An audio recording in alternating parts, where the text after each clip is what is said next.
Wa minhu ma huwa ma'mur, dan sebagian doa lagi ada yang diperintah.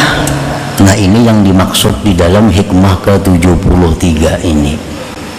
Berdoalah engkau kepada Allah dengan doa yang diperintah Allah atau yang diajarkan Allah dan Rasulnya. Banyak apa-apa yang diperintah Allah, nah itu kita minta kepada Allah. Contohnya pertama, kedua bi ghufraniz dzunub. Nah, seperti minta lawan Tuhan agar diampuni dosa-dosa. Nah, ini kita berdoa supaya diampuni dosa-dosa kita, itu perintah Allah. Allah menyuruh kita dalam Al-Quran banyak, minta ampunlah kepada Allah, minta ampunlah kepada Allah. Nah, sekarang kita minta. Nah, karena Allah menyuruh kita berdoa, mengisi doa itu minta ampun. Ini perkara diampuni, kata diampuni itu lain soal. Yang penting bila kita berdoa, ya Allah ampunilah dosa hambamu, dapat 2 pahala. 1 pahala kita minta, 2 yang diminta itu memang disuruh oleh Allah. Doa bi ghufraniz dzunub, seperti doa dengan diampuni dosa-dosa. Kenapa Allah menyuruh kita berdoa dengan doa supaya diampuni dosa? Karena Allah Maha tahu bahwa manusia itu kadangkala lepas daripada dosa. Baik nang di pasar, baik nang di rumah, baik di masjid, baik di majelis taklim, kadangkala lepas daripada dosa itu. Nah, coba yang Allah minta kepada kita adalah minta ampun kepadanya, minta ampun kepada Allah. Kita jangan berdoa, ya Allah umpamanya selamatkan hamba dari dosa, jangan minta itu sudah Nabi ampunnya. Allahumma aqsimni minadz dzunub, ya Allah peliharalah hamba daripada dosa. Itu doa yang kada boleh diminta kepada Allah, karena maksum dari dosa itu hanya para nabi. Kalau kita doa apa? Ya Allah ampunilah dosa-dosa hamba, karena kita kada bisa lepas daripada dosa, lain nabi. Nah, dalam Al-Quran banyak ayat Rabbana ighfir lana, ya Allah ya Tuhan kami ampunilah kami. Nah, wa qur rabbighfir, katakan wahai Rasul, rabbighfir, ya Allah ya Tuhan ampuni. Nah, jadi kalau kita berdoa dengan doa supaya diampuni, itu doa yang paling tepat, karena kita memang disuruh Allah untuk minta itu. Yang kedua contohnya wa ilmin nafi', minta ilmu kepada Allah. Minta ilmu kepada Allah, itu Allah menyuruh kita. Nah, karena ilmu itu sangat luas, ilmu itu kada terkira luas, hanya Allah yang meliputinya. Dan setiap saat kita disuruh minta ilmu, minta ilmu, minta ilmu, walaupun sudah kita bergelar umpamanya apa profesor kah, tetap disuruh Allah minta ilmu. Allah berfirman dalam Al-Quran, wa qur rabbi zidni ilma, katakanlah Rabbi zidni ilma, ya Allah tambahkan kepadaku ilmu. Tentu ilmu yang bermanfaat, ilmu yang membawa kita selamat dunia dan akhirat, itu yang kita minta. Jadi kalau kita minta kepada Allah, minta diberi ilmu yang bermanfaat, minta tambahan ilmu, permintaan kita sesuai dengan yang diperintah Allah, sesuai dengan yang diajarkan Rasulullah Sallallahu Alaihi Wasallam. Yang ketiga contohnya yang mana kita disuruh berdoa itu wa amalin makbul, minta supaya amal ibadah kita ini diterima. Karena kada sedikit hamba-hamba Allah yang mana ditolak amalnya karena beberapa hal. Akibatnya amal puasanya, sembahyangnya, zakatnya, umrah, haji ditolak oleh Allah. Nah, Allah menyuruh kita kalau kita beramal, kalau kita beribadah, ya Tuhan minta supaya ibadah itu diterima Allah. Karena banyak orang yang ibadahnya kada diterima. Wa kam min shaimin, berapa banyak orang yang puasa hanya mendapatkan haus lapar. Wa kam min musallin, berapa banyak orang yang sembahyang hanya susah payah didapatnya. Lalu Allah menyuruh kita minta supaya amal ibadah itu diterima. Jadi kalau kita berdoa, ya Allah terimalah amal ibadah hamba, nah maka itu permintaan kita sesuai dengan yang diperintah Allah dan Rasulnya.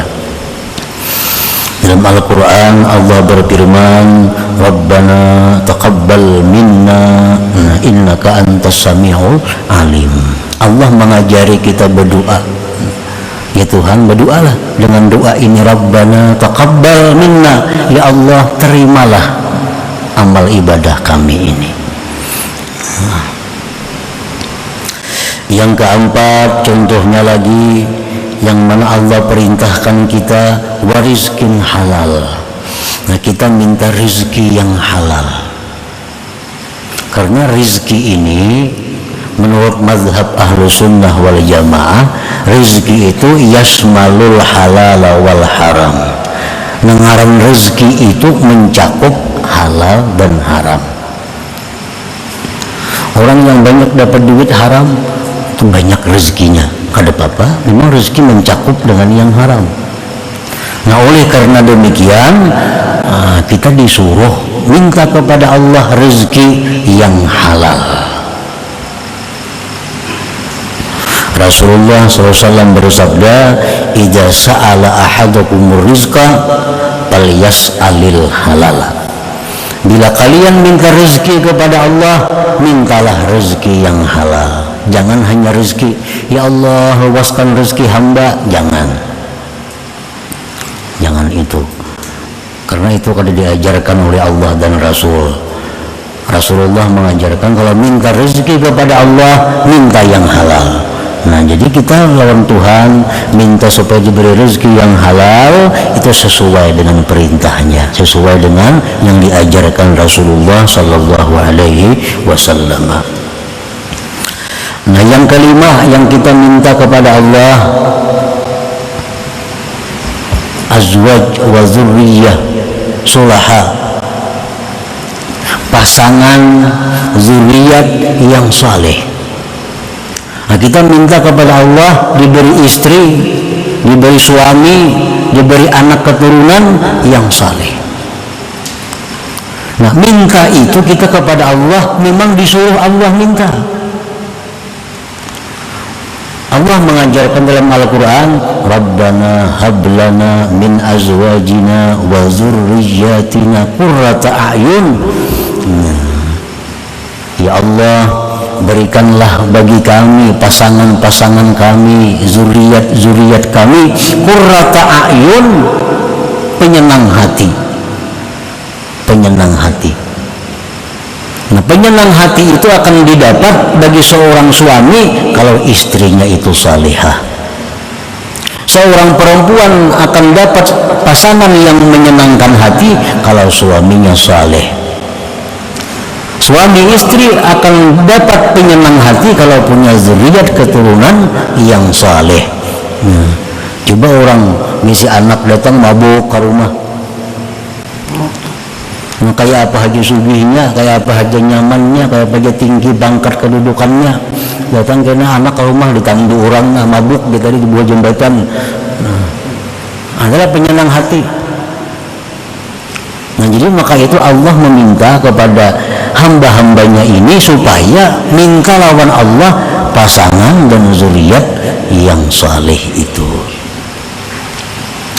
Yang keenam, yang mana contohnya an-nasru 'ala zalimin, minta pertolongan kepada orang zalim, minta pertolongan kepada Allah menghadapi orang-orang zalim ini. Nah, siapa orang-orang zalim yang dimaksud itu? Pertama adalah iblis wa junuduh, iblis dan pasukannya. Ini orang-orang yang sangat zalim. Kezaliman mereka itu adalah ingin mencelakakan kita kepada kecelakaan yang tidak ada akhirnya. Nah, itu orang-orang yang sangat zalim. Iblis dan pasukannya, syaitan-syaitan. Nah, kita minta tolong kepada Allah menghadapi mereka itu supaya bisa menang.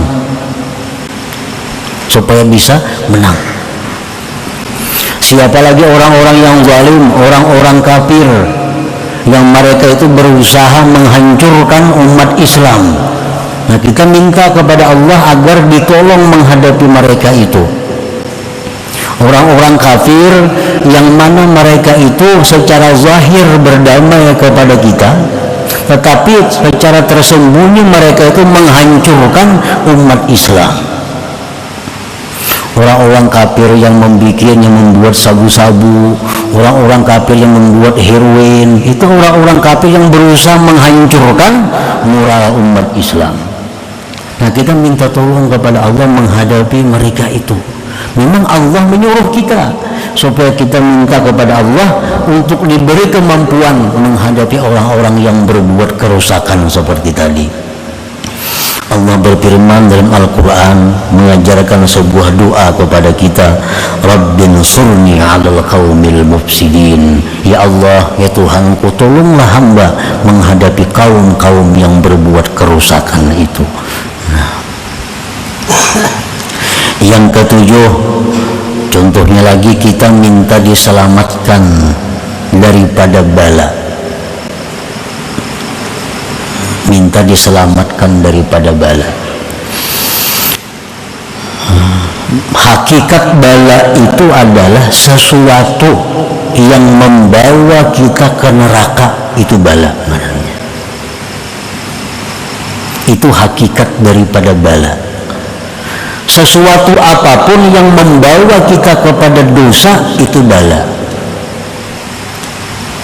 Nah, kalau sesuatu yang membawa kita kepada pahala, sesuatu yang membawa kita kepada surga, itu bukan bala, tapi nikmat dari Allah. Jangan diartikan bala itu sakit. Jangan diartikan bala itu kesusahan. Karena kadang mungkin dalam dunia ini kita terhindar daripada sakit, tuh ada mungkin. Kalau orang sihat berumuran, kalau suara sakit kenapa-napa, kadang mau. Pasti ada apakah, nah sakit apakah. Jadi kita minta diselamatkan daripada bala itu, minta sesuatu kepada Allah agar diselamatkan kita daripada hal-hal yang membawa kepada dosa.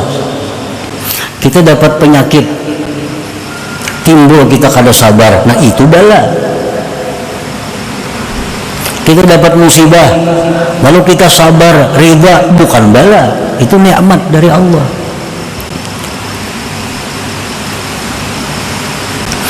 Nah, Rasulullah Shallallahu Alaihi Wasallam bersabda, "Idza sa'altumullah fas'alul afwa wal afiyah." Ujar Nabi, kalau engkau minta kepada Allah, mintalah kemaafan dan afiyah. Nah, afiyah itu sesuatu yang sihat rohani dan jasmani, sesuatu yang selamat rohani dan jasmani. Jadi afiat itu lebih daripada sihat. Kalau sihat itu hanya jasmani, tapi kalau afiyah sihat rohani dan jasmani. Itu yang kita minta kepada Allah. Yang kedelapan, contohnya kita minta kepada Allah tulul umur wa husnul amal. Nah, kita minta kepada Allah dipanjangkan umur, dibaguskan perbuatan, supaya banyak pahala. Rasulullah SAW bersabda, khairun nas man tala umuruhu wa hasuna amaluhu. Ujar Nabi, paling baik manusia itu yang panjang umur, baik amal perbuatannya. Nah, jadi kita minta kepada Allah panjang umur, sihat afiat untuk ibadah. Nah, permintaan kita kepada Allah seperti itu adalah sesuai dengan yang diberi petunjuk oleh Allah, sesuai dengan ajaran Rasulullah, agar itu kita minta. Nah, yang ke-9 contohnya yang diperintahkan kita minta kepada Allah apa? Husnul khatimah. Nah, kita minta kepada Allah husnul khatimah. Artinya apa? Mati dalam keadaan membawa iman Islam, mati dalam keadaan mengucap la ilaha illallah, itu husnul khatimah. Nah, ini mesti diminta kepada Allah, dan Allah pun menyuruh kita minta itu, karena banyak umat, banyak hamba yang matinya su'ul khatimah, buruk di akhir. Bukan hanya zaman sekarang, zaman Nabi pun banyak, ada beberapa sahabat yang buruk akhir. Ada sahabat Nabi yang begitu hebat berperang, tapi Nabi kita mengatakan huwa finnar, itu masuk neraka aja Nabi kita tuh. Sahabatnya bingung, wah makanya berperang umpat fisabilillah, begitu banyak membunuh orang kafir, tapi Nabi mengatakan huwa finnar, dia mati masuk neraka. Lalu sahabat ini meneliti, mengintai gerak-gerik laki-laki tadi. Nah, begitu dia berperang orang kafir, membunuh orang kafir, lalu dilukai oleh orang kafir. Si laki-laki tadi dilukai oleh orang kafir, rubuh. Nah, kada tahannya menyandang sakitnya itu karena pedang orang kafir. Diambilnya pedangnya seorang, dicokakannya ke parutnya, nah mati dalam bunuh diri jadinya. Oh, sahabat bujur ke Nabi madahkan huwa pinnar, dia mati masuk neraka. Nah, ini su'ul khatimah, padahal sahabat Nabi, padahal berperang lawan Nabi. Nah, begitu riskannya ini masalah khatimah ini, Allah menyuruh kita minta husnul khatimah itu. Dalam Al-Quran, wa tawaffana muslimin, ya Allah matikan kami dalam keadaan Islam, matikan kami dalam keadaan Islam. Nah, yang ke-10 yang kita minta kepada Allah adalah dukhulul jannah bighairi hisab, masuk surga itu kada berhisab, masuk surga itu kada singgah ke neraka.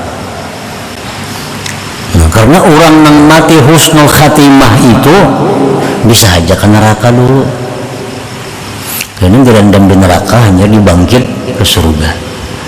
Jadi jangan hanya minta husnul khatimah. Nah, husnul khatimah itu bukan jaminan langsung ke surga, ada. Husnul khatimah artinya sekada-kadanya dia mati dalam Islam. Nah, kalau mati dalam Islam, bagaimanapun dosa banyaknya, satu saat akan dipindah ke surga, tapi ke neraka dulu. Nah, oleh karena itu kita tutup permintaan kepada Allah dengan mati masuk surga tanpa melalui neraka.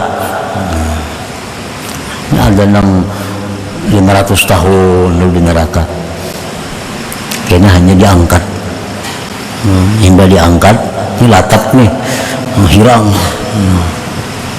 Ngarannya jahannamiyun, orang mantan jahannam. Nah, di neraka diangkat masuk surga, kada boleh orang awak hirang kayak ini. Orang surga bunga-bungas. Jadi dimasukkan dulu karena halul hayat, dinyelamakan dulu situ. Dinyelamakan oleh malaikat, diangkat, hanya putih bercahaya kayak umur 33 tahun, walaupun mati umur 70 orangnya. Masuk akan ke sumur hayat tadi diangkat, jadi umur 33 bercahaya sudah. Nah, hanya boleh masuk ke dalam surga. Islam dia matinya cuma di neraka ratusan tahun. Nah, kita minta kepada Allah jangan kayak itu, jangan singgah di neraka itu. Nah, minta masuk surga kepada Allah tanpa dihisap, tanpa ada kesulitan macam-macam. Nah, itu pun Allah mengajari kita minta seperti itu dengan doa yang hari-hari kita baca. Rabbana atina fid dunya hasanah wa fil akhirati hasanah. Dan pada akhirat itu kebaikan. Kebaikan akhirat apa? Kada singgah di neraka. Wa qina azabannar, peliharalah kami daripada azab api neraka. Nah, jadi kalau kita minta kepada Allah sesuatu yang memang itu disuruh oleh Allah minta, umpamanya kada kabul dapat 2 pahala, amunnya kabul itu bujur-bujur rahmat Allah. Tapi kalau kita doa kepada Allah dengan doa yang makruh, apalagi doa yang haram, lalu kabul, itu istidraj ngarannya, lanjuran. Ya Allah, jadikanlah hamba orang yang sugih ya Allah, umpamanya. Padahal makruh berdoa seperti itu. Kabul, jadi orang sugih, itu lanjuran Allah. Setiap lanjuran itu pasti akan berakibat susah, pasti akan berakhir penderitaan. Itu ngarannya istidraj, lanjuran. Nah, para muhibbin rahimakumullah, banyak sekali apa-apa yang disuruh Allah kita minta kesabaran. Allah menyuruh, ya Tuhan, mintalah kepadaku kesabaran, mintalah kepadaku petunjuk, mintalah kepadaku taufik dan lain-lainnya. Nah, pokoknya sebelum kita minta kepada Allah sesuatu, kita pastikan bahwa sesuatu itu apa disuruh Allah minta atau kada. Ada orang punya benaikan sekolah, nak berlulusan jadi pegawai, nah minta doakan mudah-mudahan lulus. Kada kawa didoakan mudah-mudahan lulus. Ini lulus bisa saja kayaknya berbahaya orang ini.